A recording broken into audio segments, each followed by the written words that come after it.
चलिए, स्वागत है आपका फिर से लक एकेडमी में, जहाँ पर मैं लेकर आया हूँ फिर से एक नई वीडियो। जहाँ पर काफ़ी लोगों ने बोला कि sir central tendency, mean median mode, parametric test, non parametric test, null hypothesis और आपके अल्टरनेट हाइपोथेसिस, ये सब क्या होता है। तो उसके लिए मैं एक नई वीडियो लेकर आया हूँ। तो प्लीज़ आप लोग वीडियो के अंत तक बने रहें। वीडियो थोड़ी सी लंबी भी हो सकती है ना। और जिन लोगों ने सब्सक्राइब नहीं किया है वो प्लीज़ सब्सक्राइब करें, लाइक करें और बेल आइकन को प्रेस करें, क्योंकि ऐसी वीडियो काफ़ी आती रहती हैं। एमसीक्यू के लिए मैंने 1000 रिसर्च मैथडोलॉजी पर आपकी बना रखी हैं। तो 1000 मैथडोलॉजी, रिसर्च मैथडोलॉजी, जिसमें आपके पीएचडी, एमसीक्यू या फिर मैं बात करूं किसी भी तरह के एंट्रेंस क्वेश्चन आप कर सकते हो, है ना। यहाँ पर मैं बात करूँगा कॉन्सेप्ट वीडियो है। ये कॉन्सेप्ट का मतलब है कि जो आप एमसीक्यू में नहीं समझ पा रहे होते वो हम यहाँ पर बात करते हैं। तो लेक्चर प्लान का मतलब हम इसमें क्या क्या पढ़ने वाले हैं वो वीडियो में समझाता हूँ। कि मेजर ऑफ सेंट्रल टेंडेंसी, हम लोग सेंट्रल टेंडेंसी को पढ़ेंगे। इनके अलावा मीन मीडियन मोड, इनको पढ़ेंगे। बेसिक मैट्रिक आपके प्रोसीजर्स क्या हैं, हाइपोथेसिस टेस्टिंग कैसे की जाती है मैन्युअली। कंप्यूटर में एसपीएसएस की बात नहीं करूँगा, मैं यहाँ पर बात करूँगा सॉफ्टवेयर की बात भी नहीं करूँगा। मैन्युअली आप कैसे हाइपोथेसिस को टेस्ट कर सकते हो, नल हाइपोथेसिस क्या होती हैं, टेस्टिंग ऑफ हाइपोथेसिस क्या होती है, वेरिएबल क्या होते हैं, वो सारी चीज़ों को मैं यहाँ पर आपका एक एक करके लेकर आऊँगा। तो सबसे पहला हमारा होता है वेरिएबल। तो वेरिएबल क्या होता है, विच वैल्यू में बी चेंज। तो वेरिएबल का मतलब है जिसकी वैल्यू हमारी चेंज हो सकती है, उसको हम लोग बोलते हैं वेरिएबल। तो फॉर एग्जांपल जैसे height, weight, student marks of a particular subject of a class, तो ये सब क्या होते हैं, तो ये सारे के सारे वेरिएबल होते हैं जिनकी वैल्यू चेंज हो सकती है। हाइट चेंज हो सकती है, वेट चेंज हो सकता है, स्टूडेंट के मार्क्स चेंज हो सकते हैं। ये सब क्या है, आपके वेरिएबल हैं। ये मेनली आपके दो तरह के वेरिएबल होते हैं। तो वेरिएबल जनरली आपके टू टाइप्स के हैं। पहला होता है आपका डिस्क्रीट वेरिएबल। डिस्क्रीट वेरिएबल का मतलब क्या होता है, it occur in definite interval and takes only integer value or whole number. तो मैं बात करूँ डिस्क्रीट वेरिएबल जिनका क्या है, एक इंटरवल में मिल सकते हैं और जो हमेशा इंटीगर वैल्यू होंगे, होल नंबर्स होंगे, है ना। जैसे नंबर ऑफ सब्जेक्ट, ऐसा नहीं है कि मैं बोलूँगी 2.5 या 3.5 या मैं बात करूँ तो वो इंटीगर वैल्यू नहीं होंगे, हमेशा होल नंबर हो गए, उन्हें डिस्क्रीट वैल्यू बोल सकते हैं, डिस्क्रीट वेरिएबल बोलते हैं। जैसे मैं बोलूँ नंबर ऑफ सब्जेक्ट्स, तो हमेशा फिक्स नंबर होगा, 3 होंगे, 4 होंगे, 5 होंगे, एक पर्टिकुलर होगा। ऐसा नहीं होगा 3.5, 2.1, ऐसा नहीं होता है। नंबर ऑफ यूनिवर्सिटी या नंबर ऑफ स्टूडेंट, ये सब क्या आपके डिस्क्रीट वेरिएबल हैं। नेक्स्ट में बात करूंगा आपका कंटिन्यूस वेरिएबल। कंटिन्यूस का मतलब होते हैं जहां पर आपके इंटीगर वैल्यू में आ जाते हैं। तो it occur in definite range may allow to take a fraction as well as integer value. तो जहां पर इंटीजर वैल्यू आपकी आ सकती है, जैसे मैं बोलूँ हाइट, तो होती है किसी की 5.5, 5.3, 5.2। वेट हो सकता है आपका 10.5 हो सकता है, 10 किलो हो सकता है, 10 किलो 100 ग्राम हो सकता है, 5 किलो हो सकता है। वो क्या है, टाइम की बात करूँ फ्रैक्शन में हो सकती हैं, वो सब हमारी कंटिन्यूस वेरिएबल होते हैं, है ना। तो भाई जितने लोग आपके नए हैं वो प्लीज़ एक काम कर सकते हैं, प्लीज़ सब्सक्राइब करें और पीछे की वीडियो देखते रहें, जिससे कि आपको मेजरमेंट एंड स्केलिंग है, हाइपोथेसिस टेस्टिंग है, टेस्टिंग ऑफ हाइपोथेसिस है, वो सारी वीडियो मैंने इस तरीके से बनाई है कि आप लोग उसको बेटर तरीके से अंडरस्टैंड कर सकें। और उसके बाद आप रिसर्च मैथडोलॉजी के जब 1000 क्वेश्चन करोगे या 2000 से ऊपर मैंने क्वेश्चन वहाँ पर डाल रखे हैं, वो भी एमसीक्यू पे, तो आप लोग क्या कर सकते हो, उसको बेटर तरीके से समझ सकते हैं। तो मैं यहाँ बात करूँगा सीरीज़ क्या होती है, अ सेट ऑफ एलिमेंट्स और नंबर विथ कॉमन प्रॉपर्टी। जब मैं बात करूँ सेट ऑफ एलिमेंट्स है, नंबर है विथ कॉमन प्रॉपर्टी के साथ, उनको ही बोला जाता है सीरीज़। एग्जाम्पल जैसे marks of a particular subject, ठीक है, जैसे बिजनेस मैथ्स ऑफ क्लास। तो मैंने यहाँ पे कह रहा है जब मार्क्स ऑफ पर्टिकुलर के हमने सब्जेक्ट के मार्क्स बता रहे हैं, तो वो हमारी क्या होती है, एक सीरीज़ बना लेते हैं। ये जो सीरीज़ होती है वो 3 तरह की होती हैं। पहला मैं बात करूँगा, पहली होती है टाइप ऑफ सीरीज़ होती है इंडिविजुअल सीरीज़, जहाँ पर हम क्या कर सकते हैं, इंडिविजुअल नंबर आपके इंडिविजुअल सब्जेक्ट उनके मार्क्स अलग अलग कर दिए। जैसे कि सीरियल नंबर दे दिया 1 2 3 4 5 to 10 और मार्क्स बता दिए कि फर्स्ट में आपके ये हैं, इतने हैं, इतने हैं। तो ये हमारी क्या होगी, एक टाइप्स ऑफ सीरीज़ में इंडिविजुअल सीरीज़ है। दूसरी होती है हमारी डिस्क्रीट सीरीज। डिस्क्रीट सीरीज का मतलब होता है definite number of marks are given with frequency में दे दिया कि यहाँ पर मार्क्स बताए कि 0 आपको 3 स्टूडेंट को मिले, 2 मार्क्स आपके 4 स्टूडेंट को मिले, 4 मार्क्स आपके 4 स्टूडेंट को मिले, 6 मार्क्स हमारे 4 स्टूडेंट को मिले। मतलब वहाँ फ्रीक्वेंसी बता देते हैं कि नंबर ऑफ स्टूडेंट्स को इतने नंबर हमारे मिले हैं। तो ये हमारी क्या होता है, डिस्क्रीट सीरीज हो जाती है। और नेक्स्ट होती है आपकी कंटिन्यूस सीरीज। कंटिन्यूस सीरीज का मतलब होता है नंबर और marks given in a definite range बता दी। रेंज का मतलब क्या बता दिया मैंने, बता दिया 0 से 6 तक भाई 15 स्टूडेंट थे जिनको 0 से 6 के बीच में नंबर मिले, 6 to 12 बता दिए मैंने, 20 स्टूडेंट ऐसे थे, 12 से 18 बता दिए मैंने, 30 स्टूडेंट ऐसे थे, 18 से 24 बता दिए या 24 से 30 बता दिए। वो कंटिन्यूस सीरीज़ हमारी क्या होती है, कंटिन्यूस सीरीज़, यहाँ डायरेक्टली पता चलता है। प्लीज़ जो लोग नए हैं वो एक बार काम कर सकते हैं, प्लीज़ सब्सक्राइब करें, शेयर करें, जिससे कि इन्फॉर्मेशन सभी तक पहुँच जाए, है ना। मैं एक फ्री कॉस्ट ऑफ मैं आपको बता रहा हूँ, क्योंकि मुझे जितनी प्रॉब्लम होती है मैं नहीं चाहता हूँ कि किसी अदर्स को ये प्रॉब्लम हो, है ना। तो नेक्स्ट में बात कर सकता हूँ आपका नेक्स्ट, तो वहाँ पर मेरे समझ में आ गए वेरिएबल, हमारे तीनों तरह के वेरिएबल हो गए और तीनों तरह की सीरीज़ हो गई। बात करेंगे मेजर ऑफ सेंट्रल टेंडेंसी, वो भी मैन्युअली बात कर रहा हूँ। तो सेंट्रल टेंडेंसी क्या, तो it is a central value which is use to represent all the value in a series और describe the characteristic of the entire series. जब हम बात करते हैं कि एक सेंट्रल वैल्यू होती है जो यूज़ करती है, रिप्रेजेंट करती है वैल्यू इन अ सीरीज और describe the characteristic of entire series, पूरी सीरीज का जो कैरेक्टरिस्टिक बता देती है, वही हमारी क्या होती है, सेंट्रल टेंडेंसी हो जाती है। तो generally there are two types of averages होते हैं, यहाँ पर दो तरह के एवरेज होते हैं। पहले हम लोग बात करते हैं mathematical average, apply the mathematic formula and find the result directly. ठीक है, तो जहाँ पर हम लोग कहते हैं मैथमेटिकल एवरेज की बात करते हैं, तो यहाँ पर हम मैथमेटिकल फॉर्मूला यूज़ करते हैं और फाइंड कर लेते हैं रिजल्ट डायरेक्टली।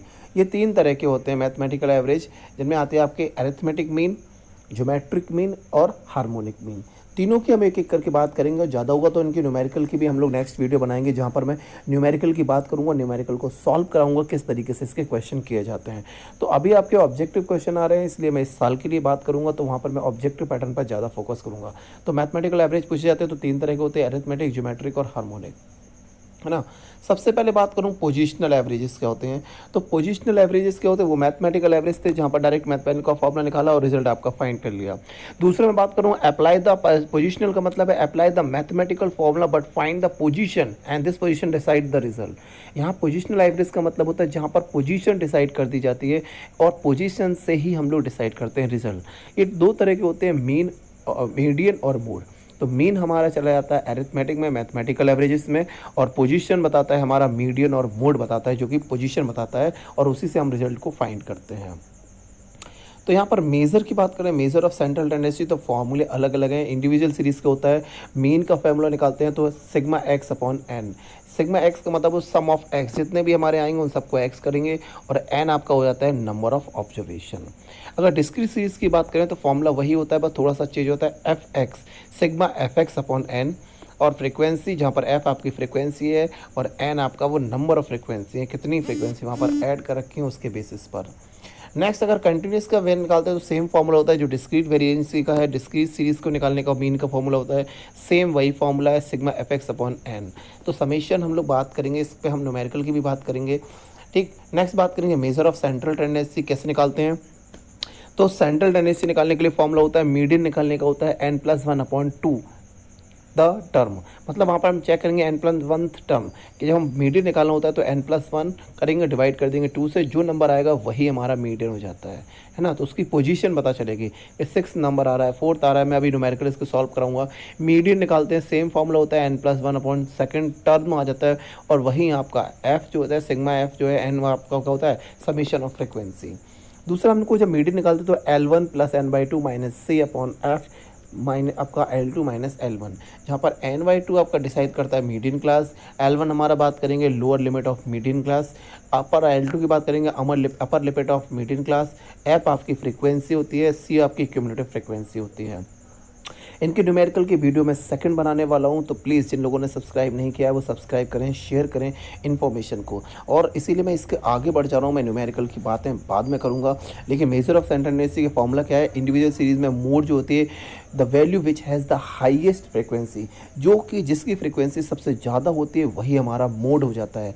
डिस्क्रीट में भी बात करेंगे तो डिस्क्रीट में भी वही सेम होता है कि अगर कोई नंबर सबसे ज़्यादा रिपीट कर रहा है, मान लीजिए 6 ज़्यादा बार रिपीट कर रहा है, 4 ज़्यादा बार रिपीट कर रहा है, तो मोड हमारा 4 हो जाएगा। 6 रिपीट कर रहा है तो 6 हो जाएगा, 10 रिपीट कर रहा है तो 10 हो जाएगा, तो मोड होता है। और कंटिन्यूस सीरीज़ में मोड को निकालने का आपका फॉर्मूला होता है, जो कि मैं नेक्स्ट वीडियो में कराने वाला हूँ। तो प्लीज़ टेंशन मत लीजिए, देखो ये प्रॉब्लम है तो प्रॉब्लम को मैं अभी नहीं कराने वाला हूँ। मैंने बोला आपसे कि मैं इसको बाद में कराऊंगा, तो मैं इसको स्किप कर रहा हूँ अभी, है ना। Measure of dispersion, measure of dispersion की बात करें तो it is also known as average of second order. Measure of dispersion क्या होता है कि it is also known as average of second order, और इसका मतलब है डिस्पर्सन मेजर करता है degree to which observation vary from central value. Dispersion हम लोग क्या करता है, डिस्पर्सन आपका मेजर करता है डिग्री जो कि ऑब्जर्वेशन वेरी कर रहा है एक सेंट्रल वैल्यू से। तो ये दो तरह के होते हैं डिस्पर्सन, एक तो होता है आपका एब्सोल्यूट मेजर ऑफ डिस्पर्सन और दूसरा होता है रिलेटिव मेजर ऑफ डिस्पर्सन। तो dispersion measure of dispersion simple सा याद रखना है, क्या होता है, degree to which observation vary from central value, जो सेंट्रल वैल्यू से आपका डिस्पर्स हो रहा है, डिफरेंट कर रहा है, वही हमारा मेजर हो जाता है। दो तरह के हमें पढ़ना है, एब्सोल्यूट और रिलेटिव। ठीक है, एब्सोल्यूट क्या होते हैं आपके, तो it is express in the same statical unit in which original data are given. तो इसका मतलब है कि जो ओरिजिनल डेटा है एक्सप्रेस करते हैं the same statical unit in which original data are given, जो ओरिजिनल डेटा गिवन है उसी के बेस पर जब हम एक्सप्रेस कर देते हैं वो एब्सोल्यूट होता है। जैसे एग्जांपल में बात करूँ, फॉर एग्जांपल मिस्टर ए के 40 मार्क्स हैं, मिस्टर बी के आपके 20 मार्क्स हैं, और सब्सट्रैक्ट करके मैंने बता दिया भाई A minus B is equal to 20 marks. यहाँ पर मैं बोल सकता हूँ A is equal to 20 plus B marks. तो इसका मतलब मैं ऐड करके कर सकता हूँ, ये सब्सट्रैक्ट कर सकता हूँ, दैट इज एब्सोल्यूट है, जहाँ पर ऐड और सब्सट्रैक्ट हो सकती है वैल्यू। दूसरा मैं बात करूंगा रिलेटिव मेजर ऑफ डिस्पर्सन होता है, it is the ratio of the selected item of the data. जो आपने सिलेक्ट किया उसी का हम लोग जब रेशियो निकाल देते हैं तो यही हमारा रिलेटिव मेजर ऑफ डिस्पर्सन होता है। ये हमेशा प्योर नंबर होता है और independent of the unit of measurement, हमेशा इंडिपेंडेंट होता है मेजरमेंट से। जैसे मल्टीप्लाई, इसमें आपका हमेशा होगा डिवाइड और मल्टीप्लाई आता है, तो ए इक्वल टू 2b या ए इक्वल टू आपका 2:1। तो हमेशा यहाँ पर डिवीज़न और मल्टीप्लिकेशन आएगा रिलेटिव डिस्पर्सन में, और हमेशा याद रखना एब्सोल्यूट में आपका क्या आएगा, ऐड और सब्सट्रैक्शन आता है। बहुत रिपीट होते हैं, सेम क्वेश्चन होते हैं भाई। जिन लोगों ने नहीं देखी वो पिछली वीडियो देख सकते हैं भाई, हमने वहाँ पर आपकी बात की गई है किस चीज़ की, तो आपका जैसे कि बात करूँ मेजरमेंट एंड स्केलिंग की, टेस्ट ऑफ हाइपोथेसिस की, और सैम्पल डेटा का सैम्पलिंग पर मैंने वीडियो बनाई हुई है। तो आप लोग ने चेक नहीं किए तो प्लीज़ आप क्या करें, सब्सक्राइब करें और आपको पूरी लिस्ट आ जाएगी। बेल आइकन को प्रेस करें तो हर एक वीडियो आपके पास आ जाएगी, लाइक करते जाएं तो हर एक इन्फॉर्मेशन आपको मिलती जाएगी। ठीक है, नेक्स्ट मैं बात करूंगा आपका method of major of dispersion. Dispersion को मेजर करने के 4 तरीके होते हैं। पहला होता है range and coefficient of range, पहला हम निकाल सकते हैं रेंज निकाल सकते हैं या फिर कॉफिशिएंट ऑफ रेंज निकाल सकते हैं। दूसरा मेथड होता है आपका क्वार्टाइल डेविएशन या फिर कॉफिशिएंट ऑफ क्वार्टाइल डिवीजन। तीसरा होता है mean deviation and coefficient of mean deviation, और फोर्थ होता है standard deviation and coefficient of variation. तो ये 4 तरीके हैं जहाँ से हम लोग डिस्पर्सन निकाल सकते हैं। नेक्स्ट मैं बात करने वाला हूँ स्टैंडर्ड डेविएशन। स्टैंडर्ड डेविएशन क्या होता है, तो it is a square root of arithmetic mean of the square of deviation of the observation from the arithmetic mean and denoted by sigma. जहाँ मैं बात करूँ कि अरिथमेटिक जो मीन होता है, अरिथमेटिक मीन का अगर हम लोग स्क्वायर रूट कर लेते हैं तो square root of arithmetic mean is a standard deviation है, जिसको डिनोट किया जाता है हमेशा सिग्मा से। और अगर हम लोग बात करते हैं स्क्वायर ऑफ स्टैंडर्ड डेविएशन कर देते हैं तो वही हमारा निकल के आ जाता है वेरिएंस। 3 बात करें, अगर स्क्वायर रूट निकाल देते हैं हम लोग अरिथमेटिक मीन का, square root of arithmetic mean आपका क्या होता है, स्टैंडर्ड डेविएशन होता है, और स्क्वायर ऑफ स्टैंडर्ड डेविएशन हमारा क्या हो जाता है, वेरिएंस। तो मतलब सिग्मा स्क्वायर हमारा क्या हो गया, वेरिएंस हो गया। अब वेरिएंस का क्या यूज़ होता है कि वेरिएंस और इसमें क्या देखिए इंटरप्रिटेशन क्या आता है, तो अगर small the value of variance, जितनी वैल्यू स्मॉल होगी वेरिएंस की, मतलब लेस द वेरिएबिलिटी, मतलब वेरिएबिलिटी जो है वो डायरेक्टली डिपेंड करती है वेरिएंस पे। जितना ज़्यादा वेरिएंस होगा उतनी, मतलब जितनी ज़्यादा वेरिएंस होगी उतनी ज़्यादा वेरिएबिलिटी होगी, उतनी ही कम यूनिफॉर्मिटी होगी, है ना। तो यूनिफॉर्मिटी का मतलब है जितनी ज़्यादा वेरिएशन है तो यूनिफॉर्मिटी क्या होगी, आपकी कम होगी, सीधी सी बात है। Small the value of variance, variance जितना कम है वेरिएबिलिटी भी उतनी ही कम है, लेकिन यूनिफॉर्मिटी ज़्यादा है, एक जैसे लोग ज़्यादा दिखाई देंगे। जब वेरिएशन नहीं है तो भाई यूनिफॉर्मिटी होगी। अगर वेरिएंस की वैल्यू हमारी लार्ज आ रही है इसका मतलब है वेरिएबिलिटी भी हमारी लार्ज है और यूनिफॉर्मिटी क्या है, हमारी कम होती है। तो यहाँ पर रिलेशन समझ में आ गया कि भाई वेरिएंस डायरेक्टली डिपेंडेंट है आपका वेरिएबिलिटी पर और इन्वर्सली प्रोपोर्शनल है यूनिफॉर्मिटी पर। तो थोड़ा सा ध्यान दें, इस पर काफ़ी आता है। स्टैंडर्ड डेविएशन का फॉर्मूला आपका होता है, प्रॉपर्टीज़ क्या क्या होती हैं तो ये समझ लें। स्टैंडर्ड डेविएशन का मतलब होता है सिग्मा एक्स माइनस एक्स बार का स्क्वायर अपॉन एन। जहाँ पर वेरिएंस को अगर निकालना होगा तो सिग्मा स्क्वायर, उसी का अगर हम स्टैंडर्ड डेविएशन का स्क्वायर कर दें तो हमारा वेरिएंस निकल आएगा। कॉफिशिएंट ऑफ वेरिएशन क्या होता है, तो सिग्मा मतलब स्टैंडर्ड डेविएशन अपॉन एक्स अगर निकाल लेते हैं इंटू मल्टीप्लाई कर देते हैं 100 से तो कॉफिशिएंट ऑफ वेरिएशन निकल आ जाता है। यहाँ पे इंडिपेंडेंट ऑफ ओरिजिन याद रखना है, अगर वैल्यू दे रखी है y equal to plus minus k, या फिर स्टैंडर्ड डेविएशन दे रखा है y equal to H d of x plus minus k, मतलब वो इंडिपेंडेंट है। और अगर not dependent of the scale है तो वाई आपका को एक्स डॉट के दिया जाएगा, या H D equal to Y equal to आपका not equal to H D, इसका मतलब इंडिपेंडेंट ऑफ स्केल है ना। नेक्स्ट बात करते हैं नॉन प्रोबेबिलिटी कर्व। बहुत क्वेश्चन इस पर बनते हैं, मैं थोड़ा सा छोटा करके दिखा रहा हूँ आपको कि नॉन प्रोबेबिलिटी कर्व पर कैसे क्वेश्चन बनते हैं। तो थोड़ा सा याद रखना है, ये कर्व आपका इसी तरीके से बन के आएगा, वैल्यू भी आपकी आएंगी। यहाँ पर मैं वैल्यू दिखा रहा हूँ कि अगर -3 से +3, देखिए -3 आपको दिख रहा है, ये -3 से अगर +3 की बात करें तो वहाँ पर 99.7% ऑफ वैल्यू आपकी क्या है डेटा शीट के बिटवीन आ रही है। -3 से +3 के बीच में परसेंटेज याद रखना बहुत इंपॉर्टेंट टॉपिक है, बहुत क्वेश्चन इसी चार्ट से बनते हैं। तो 99.7% आपकी value with in the data sheet of -3 and +3 standard deviation है। अगर मैं बात करूँ -2 से +2 स्टैंडर्ड डेविएशन की वैल्यू आ रही है, इसका मतलब है 95.4% वैल्यू आपकी लाई कर रही है बिटवीन -2 से +2 के बीच में। और अगर -1 के +1 के बीच में आती है 68.3% वैल्यू आपकी लाई करती है बिटवीन -1 टू +1। तो याद रखना है, क्वेश्चन पूछा जाएगा -3 से +3 के बीच में, -2 से +2 के बीच में, -1 से +1 के बीच में। फिर से समझा देता हूँ, फिर से बताता हूँ, स्टैंडर्ड डेविएशन -1 से +1 के बीच में 68.3% वैल्यू लाई करती है। -2 से +2 के बीच में आपकी 95.4% वैल्यू आपकी लाई करती है। और -3 से +3 के बीच में आपकी 99.7% ऑफ वैल्यू आपकी विद इन डेटा शीट आपकी लाई करती है। तो यहाँ पर मीन वैल्यू दिखा रहा है, मीन वैल्यू से आपके माइनस में और प्लस में, लेफ्ट में जाता हूँ तो -3, -2, -1, अगर राइट साइड पे जाता हूँ तो +1, +2 और +3। इसको चार्ट को ध्यान से देख कर जाना, परसेंटेज वैल्यू देखते रहना, काफ़ी क्वेश्चन आपको इससे मिल जाएंगे। कैलकुलेशन को मैं अभी छोड़ रहा हूँ, मैं इसकी आपको दूसरी वीडियो बनाऊंगा जहाँ पर मैं सभी की कैलकुलेशन आपको दिखाऊंगा, इसको छोड़ देते हैं। नेक्स्ट हम लोग बात करते हैं पॉपुलेशन एंड सैंपल। पॉपुलेशन और सैंपल क्या होते हैं, चलिए बात कर लेते हैं what is population and what is sample.